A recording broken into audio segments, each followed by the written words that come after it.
I have a battle here against TSV3CTOR. He's a YouTuber I've been following for a while now. He does a lot of battles, especially second gen, and I hit him up with a message asking for a battle, and since he's cool like that, he said yeah, let's go for it. So he hosted a battle, and this is how it ended up turning out. So that's my team on the left, and here we go. I lead off with my Gengar because I always lead off with Gengar, despite what gen is. He reveals he has an Executor. This tells me that he's probably going to go for the Sleep Powder or Psychic. So I took this turn to actually switch into Zapdos in case he wants to do anything like that. But he put Tyranitar in, and that's instant reveal that he's going to try to Pursuit Trap me. Now I don't want to be Pursuit Trapped, and I'm going to have to watch out for that the whole game. So already I'm having two threats here that need to go as soon as they can. Zapdos will obviously be my Sleep Powder, but I wasn't too sure what to play here on the Tyranitar, so what I did was, in case he does go for the Rock Slide, I'm gonna switch into Snorlax, and because my Gengar doesn't carry the Hypnosis, I want to get off the Lovely Kiss. So as long as I put someone asleep on his team, then you know, he reveals he's a Reflect set, so that's his counter for my Snorlax. So now he's Rayquaza asleep, I really don't have to worry so much, but I have to remember his Reflect is up now for a couple of turns. So he goes back into Executor, and I'm going to go into Gengar just to see what he was planning on doing, because maybe I could have got a free Perish off. You know, I could have trapped him and made him get rid of his Raikou, since I don't actually have any ground types on my team. He does go for the Sleep Powder this time, so now it's asleep. I'm not too sure what he's willing to do here. He does go back into he reveals he has a Marowak now, so I go into Executor in case he wanted to go for the Psychic, but on this turn I know he's going to switch out unless he wants to get off a Swords Dance or for whatever reason attack me. So I went for the Thief just to see what I could like take off his team. His Fortress came in. I took the Fortress's leftovers, which is actually really good because, as you'll see later on, his Fortress is the only thing that actually manages to survive to the end, and it's the healthiest Pokemon he has at the end, so without that leftovers, that's going to cause him problems. He brings Tyranitar back into Pursuit Trap me. I knew he was going to do that, so I went into my Cloyster here because I can get a free Spike turn. Now I know either he's going to bring the Fortress in, or he's going to predict me to go for the Spikes. So I thought, let me just play smart here, and I go for the Surf right off the bat in case he has anything he wants to bring in. I want to get some damage off, because these second gen battles, they can go on for a very long time. So I use Surf on his Tyranitar, and he's gonna take his turn to use Screech, and at this point I had no idea. I've never seen a Screech Tyranitar before, but I gotta hand it to him. He's made me like, he confused me. So I know for a fact he's either gonna switch out this turn or attack me. Either way, these Spikes need to get laid, because what's the point of having a Cloyster otherwise? He switches out and he reveals he has a Tentacruel. Now for this whole time I honestly thought his last Pokemon was either going to be something like a Steelix, a Skarmory, but then again he has the Fortress, so I honestly thought his last Pokemon was going to be Snorlax. The fact he didn't bring a Snorlax will make this game so much easier for me. I was going to explode here, but then I thought, why? Because he doesn't have a Snorlax, and it's quite funny seeing a team without Snorlax, but you know what, two Swords Dancers on his team might actually become a threat to me, so I've got to hand it to him here. I don't know what he wants to play. I was predicting a Sub or a Swords Dance there, so I bring my Raikou in because my Raikou is a Reflect set. He actually goes for the Surf. He just wanted to get some damage off, I guess. That's fine. I'm just gonna set. What do? I'll go back into my Face Palm because there's not much he can actually do to me at this point. He goes back into Marowak. Now this is the bit where I actually kicked myself a bit, because I only have Psychic as an attack move, but my gut feeling was telling me just explode. But I really didn't want to explode, considering he has a Fortress in the field, and well, in the back wings, and he has a Tyranitar which can actually wall my Explode or my Psychic. So I just went for the Psychic anyway, just to see what he wants to do, because I had a feeling he'll switch out.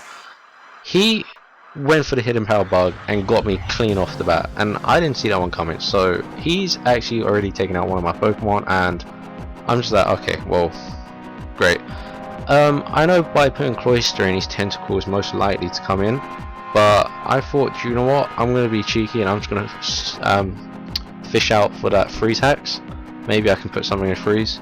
He does bring the tentacle in, and I do get the free. I don't get the freeze. Sorry, I just get the ice beam on him, but it really doesn't do anything. So now I am truthfully slightly scared because these things can set up swords lancers, and usually they can sub. So I bring my Raikou back in here, and now this turn was probably the dirtiest hacks turn in the battle. I know I can't one-hit KO a tentacle at this point, but I can two-hit KO it, and he can't one-hit KO me because with a +2 he's dealing around 50%, and with my speed being faster than his, I will be able to go first. This turn I go for the thunder, it doesn't kill him, it paralyzes him, and he misses a ghost. So that was really dirty. I didn't even know that would happen. I apologize for that, but this is what I don't get now.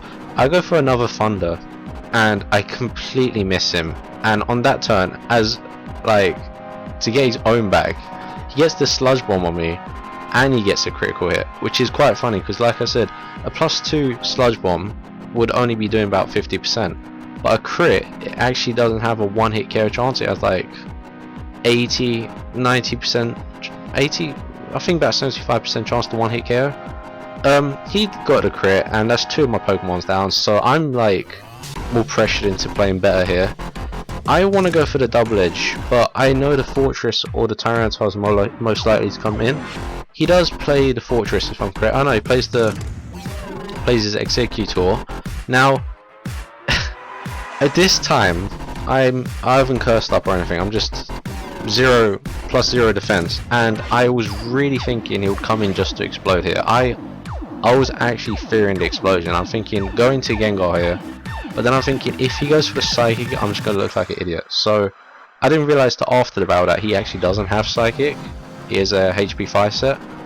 So I go into Cloyster here to take whatever he wanted to do, but I think he wanted to force me to go into Gengar to pursuit trap me, and I actually put the Cloyster in. So I kind of had a feeling that would happen. I kind of had a feeling he wanted the Gengar to come in, but then at the same time I honestly thought it was going to explode.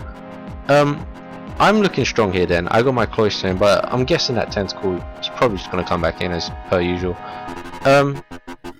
He goes into the Raikou this turn, and this actually made me laugh because I went for the Surf just to see what would happen to get some damage off, because that's what you do in second gen. You chip away your opponent's health until it's sweeping time or cleaning up time. I managed to get a crit here on a Raikou, which is like, thank you. You know, this Raikou is the only thing that can potentially just annoy my team with that Reflect and the Thunder, because the only thing that can beat a Raikou on my team is the Snorlax, unless I go for the Destiny Bond, which I don't want to do because I'm saving Destiny Bond for either Tyranitar or Marowak, or possibly Executor in case Executor starts being a pain. But I go for the double edge on this Fortress, and I had an idea here. I know he doesn't know my last move. I have Curse, double edge, and Lovely Kiss. So I thought if I bluff a Fire Blast, he might start to panic, but he went for the Toxic, which I don't ever see on a Fortress. But you know what? It actually benefited him. It was a smart play on his part because it starts to over time it starts to take away my health, and it forces me to switch a lot later on. So I go for another Curse here because I know for 100% fact he's going to set up spikes. You know, he hasn't done it yet, he's going to do it. I'm now at +2 attack, +2 defense, so I'm looking good. I can take any hit he has on his team unless that Marowak decides to start setting up, or that Tentacle.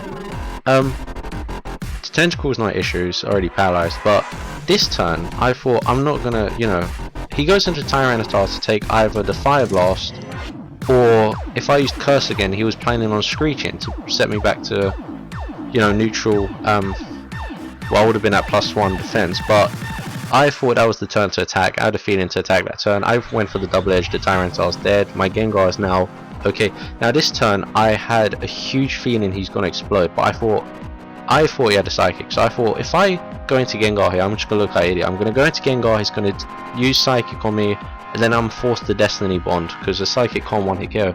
So then I would have to Destiny Bond, take it out as Executor, then the Marowak is left there, so I would have to use Cloyster, but then Cloyster gets walled by that stupid Tentacle. This Tentacle is low in health, so I was thinking, you know what, I might as well just go into Gengar because even if he does go for the Psychic, it still looks good for me at the moment. But if he doesn't go for the Psychic and he does that and it explodes, I'm gonna look pretty damn good. So he did go for the Explode. Now it's 4v4. I honestly, I wasn't sure if he was going to do that, but he did, and I am happy I switched, because now I can't really touch it. I wish I had Ice Punch at this point, but I went for the Destiny Bond. I carry Perish in case, you know, there's a lot of Snorlaxes and Milk Tanks going around 2nd gen OU, so that's why I use Gengar. Plus, I just like Gengar. I like using him as a lead pretty much in every gen. I took out the Malwag, so now we're even, but I'm looking more solid because I have Cloyster for the Fortress, I have Zapdos, which is sleeping. I guess I have to fish for things, but you know, this guy, I'm not gonna doubt him straight. I know he knows what he's doing. So he goes into the Raikou, and I think he was hoping to wake up here, but what I don't understand is I went first. I used Double Edge and went first, so that must have mean he must have roared. And I was honestly thinking he might go for the Reflect since he was hoping to wake up, but since that Raikou died, I actually now have the option to go for the Sleep again, since I was thinking about going into my Cloyster, but then I thought, you know what, due to Sleep Clause I can only put one of these Pokemon asleep at a time, so I'm going to go for the Lovely Kiss at this point. Even if he wants to explode, I guess Cloyster and Zapdos can clean up. This poison damage is really starting to take its toll, so I know I don't want to stay in, but if I did stay in, you know, I can rest. My Snorlax does have rest. I was thinking, nah, do you know what, I'm just going to go into Cloyster, I'm going to 2-hit KO this thing, and hopefully I should just...